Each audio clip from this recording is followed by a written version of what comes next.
Welcome to Story Time with me, Miss Sheila. I hope you're having a wonderful and beautiful day. Today, we're going to read the story. It's called Whoosh. So it says Lonnie Johnson's Super Soaking Stream of Inventions. Ooh, let's get into it.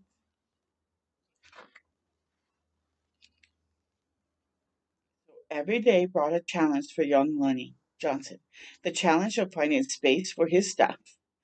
Six Johnson's kids were squeezed into their parents' small house in Mobile, Alabama.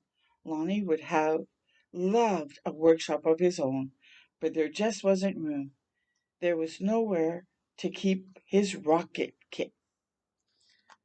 He likes to create things.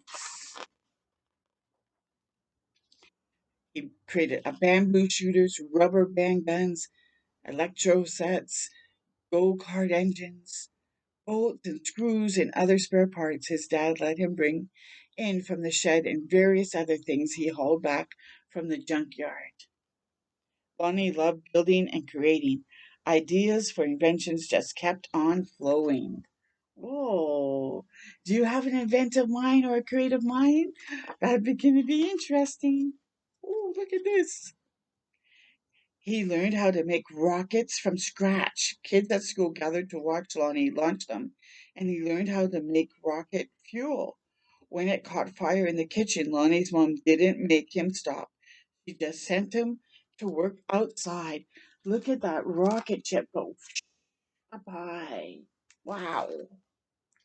Lonnie wanted to spend his life designing things, building things, and getting them to work. He wanted to be an engineer. However, Lonnie took an exam that said he would not make a very good one. His dream had been challenged. Lonnie was discouraged, but he knew that whoever had graded his test hadn't met Lennox. Oh, I'm glad that didn't stop him. We have to keep going for our dreams. Inspired by a TV show, Lonnie had built his own robot. He made it out of scrap metal and named it Lennox. Compressed air cylinders and valves allowed Lennox's body to turn and its arms to move. The switches came from an old broken jukebox. Lonnie used a tape recorder to program Lennox, and as a bonus, the reels looked like eyes. And Lonnie wanted to enter his creation in a science fair, but he couldn't get the transmitter to work. Without it, Lonnie couldn't send commands to Lennox. Science fairs came and went. Lonnie missed one and then another until he got an idea. Now Lonnie may or may not have asked before he borrowed his little sister's walkie-talkies. But look at his robot. And it does, like cassette tape, does like the wheels here do look make him look like have eyes. Interesting. But it fixed that transmission issue. His school team took freshly fixed Linux to the 1968 Science Fair at the University of Alabama, where only 5 years early African American students hadn't been allowed. Having to compete in a place that still wasn't very welcoming, now that was a challenge with a capital C against other schools from all over the state. Lonnie's team won first place. How exciting! That's cool. Soon left home to go to college at Tuskegee Institute, where he stood out as a self-confident, insightful, creative thinker. He stood out as a student who asked the right questions, precisely defined problems, and formulated solutions. And as he stood as the guy who built his own booming sound system out of cast off electronics. It even had lights that flashed in sync with the beat. Woo! Lonnie sometimes studied right in the middle of his own parties. The extra studying paid off. He became an engineer after graduation, and that took him beyond Alabama, way beyond. Wow, look at him um, in a party and he's studying. Wow.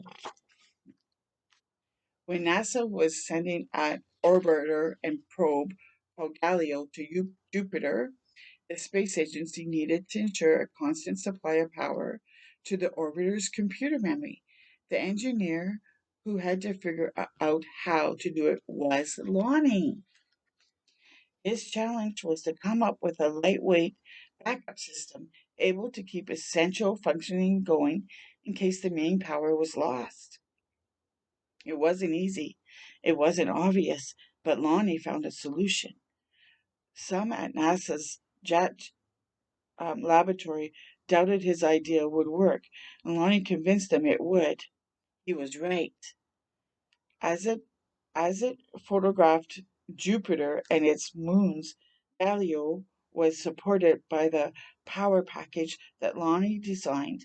Much of what we know about Jupiter could have been at risk in a power failure if it was not for Lonnie. Wow, how interesting is that? Oh, have to have some good thinking and creativity to do that. Ideas for other problems to solve just kept on flowing. They flowed whether Lonnie was working with hundreds of people at NASA or up late tinkering with his own inventions and finally his own workshop. Lonnie knew the world's millions of refrigerators and air conditioners needed a new cooling system, one that didn't use R12, a chemical that was bad for the environment. He had an idea for using water and air pressure instead. To test his idea, he made a pump and a nozzle, connected them to the bathroom faucet, turned on the faucet, and turned on the pump, and then what do you think happened? Let's see.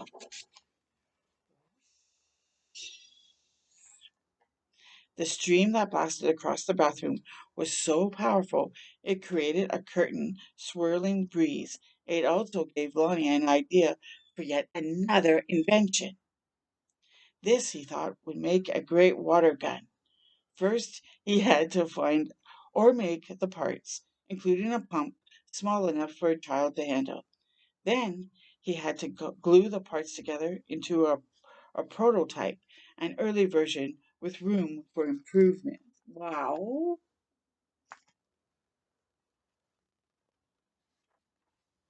Finally, Lonnie tested his strange looking squirt gun at a picnic. Does it really work? A man asked. Sure, Lonnie said. Want to see? And Lonnie worked the pump, which squeezed air into the chamber, and when he pulled the trigger, the air escaped, forcing water out with a whoosh. And then everybody gets soaked. And I'm sure maybe you have used one of those water guns. Isn't that cool? Now you know who invented it. For a water battle to be fair fight, three there couldn't be just one of Lonnie's water guns. He needed help making more. So he went to a toy company after toy company after toy company. And see, all of them are saying, no, no, no, no, no. So the word no flowed again and again. But finally, one company said yes. It planned to make his water gun. Lonnie also had other projects, a water propelled toy airplane, two kinds of engines, and his cooling system. He found investors to provide the money for turning his ideas into products people could buy. He made a, he made a leap of faith, quit his day job, and devoted himself to full time inventing. Wow! But soon each plan fell apart. Oh, even the even the one of the for the water gun. These things sometimes happen, but when they happen one after another to the same person, well, that's some pretty bad luck, and be discouraging. Lonnie didn't have a job, he didn't have the money he'd been counting on, and he and his family had to move out of their home and into a little apartment, and he was angry and scared, I bet. Lonnie had dealt with challenges all his life. He knew a lot about solving problems, and he still believed in his inventions, especially the water gun. Lonnie went looking for another toy company. Good, but he kept on going. In 1989, he found a toy maker who was interested in seeing the water gun if Lonnie ever happened to be in Philadelphia. But don't make a special trip, the guy said. But Lonnie made that special trip. In his wife's suitcase, he carried a new prototype. He unpacked it, filled the tank with water, pumped the gun with the air pressure, and was good and high and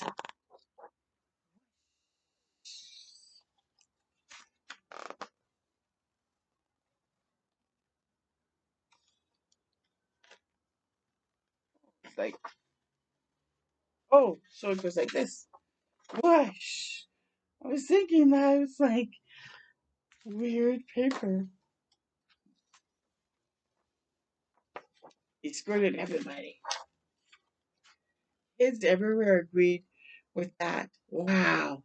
Lonnie's water gun, called the Super Soaker, became a smash hit. In no in no time, there were super soakers in backyards and on beaches, in parks, on playgrounds. Each sale of a super soaker put a little money into Lonnie's pockets. All those hours, all those years that Lonnie spent in his workshop had paid off big time. Now he could afford to do just about anything he wanted. So what did Lonnie do? He got a bigger workshop, which is where you'll find him today, because facing challenges, solving problems, and building things are what Lonnie Johnson loves to do, and his ideas just keep on flowing. Wow, that is so cool. See, and he didn't give up on his dream. Even though he got discouraged, he kept going forward. I hope you enjoyed the story, and I hope you keep exploring and seeing what your passion is and go out and do it and be your wonderful, beautiful self. Until next time with me, Miss Sheila, take care.